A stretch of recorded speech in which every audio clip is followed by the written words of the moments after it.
problema po ako. Yes, anak. May tanong? Ma'am, hindi ko po maintindihan ang topic natin sa English. Naguguluhan ka sa topic natin kanina? Ano hindi mo naintindihan doon na? Topic natin sa English, di ba? Analyzing characters in print, non-print, and digital images.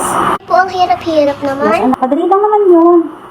We have to know the two types of images. We have, of course, the real images and make-believe images. So, we use the two in order for us to educate, inform, entertain, and persuade. Well, ginawa ko na nga lahat para maintindihan. Ano ba yun? Hindi ko pa rin maintindihan.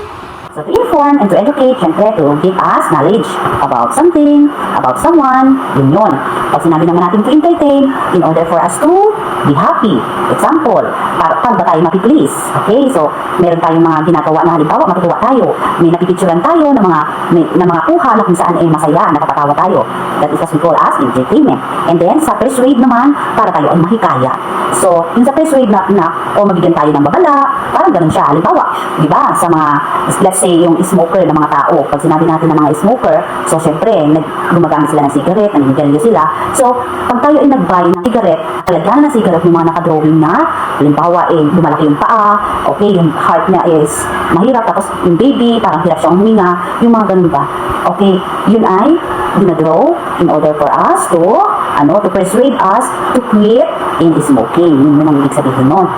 Ihikayatin tayo na tumigil na tayo sa paninigarilyo. Yes.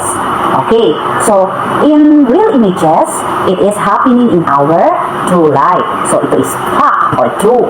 Pag sinabi natin true, tunay. Tunay na nangyayari, tunay na nagkaganap, tunay na picture. Example of it is, halimbawa, nag-picture ka ng baso. So, totoo siya. Okay?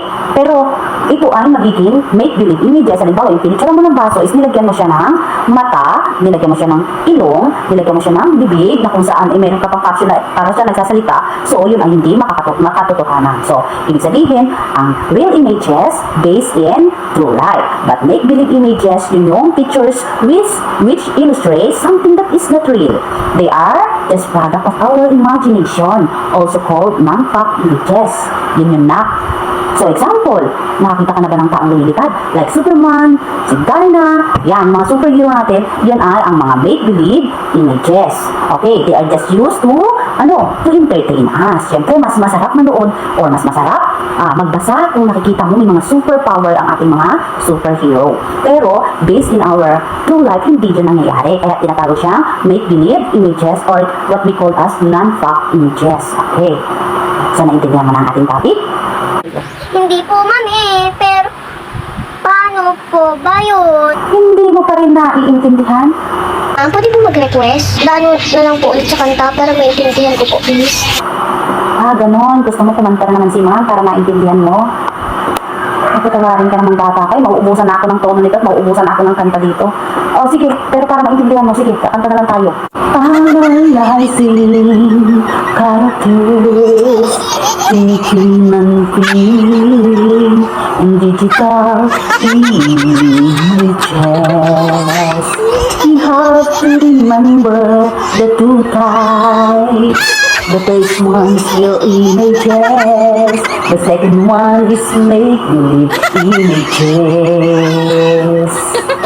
We use the two types of images in order for us to educate, to inform, to entertain, and persuade. In real images, this is fact, true, happening in our life. In make-believe, our pictures with illustrate something that is not real. They are just product of our imagination, also called non-fact images. Gets mo na? Ito pala yun, naiintindihan ko na pala, ma'am. Thank you, ma'am. Bye, ma'am! Buti naman.